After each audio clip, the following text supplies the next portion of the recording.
National Agricultural Statistics Service, or NASS, gathers ag data all year round, but in the first 2 weeks of June, they reach out to nearly 125,000 producers and farmers for 3 surveys. The June Acreage Survey, the Hogs and Pigs Inventory Survey, and the Off-Farm Grain Stock Survey are some of the most anticipated collections of the year, according to Barbara Rader, the NASS Census and Survey Division Director. She says all sectors of the ag industry rely on NASS data, and yes, that includes us ag reporters. Producers use the data in their decision making as they're looking to finalize their cropping and marketing plans. The agricultural industry uses the information to evaluate export potential. Universities, agricultural extension agents, ag economists, pretty much anybody interested in agriculture will use our data in that it's the most complete, timely, and accurate source of information available on agriculture.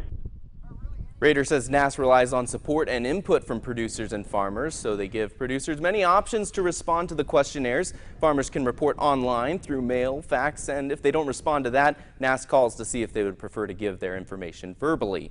NASS keeps all the information completely confidential. According to federal law, all responses cannot be used for taxation, investigation, or regulation. There was no Colfax sheep auction during the Memorial Day weekend, but the dollar index is pressuring commodities again today after the holiday, with the exception of the cattle trade, which has found support from Friday's cattle on feed report. President of Roach Ag Marketing, Brian Roach, says a rally in the corn trade could be in the cards. Soon we'll have to look at where the plant really needs moisture and the requirement for moisture goes up as the corn plant gets larger. Adequate moisture levels will become more important. And of course, I see some heat coming in forecast, not a lot, but obviously it's going to heat up here too. We've taken a lot out of the bean market already. I think we're down to levels that, well, we have parity to Brazil here at these kind of prices.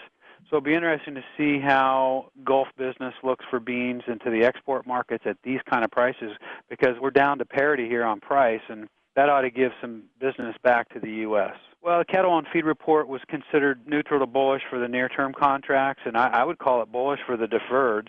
The on-feed number was well below the average trade guess, and it was near the low end of the trading range, which I think is bullish for the June contract, but certainly has some upside in the August and the October. Yeah, I mean, the hogs are trimming the gains that they've had, and the deferreds are finally showing some weakness, but I still think that lean hogs perform here with the avian flu virus still really paralyzing a lot of the export markets and some bans on poultry. I think that the other whites and certainly beef will benefit.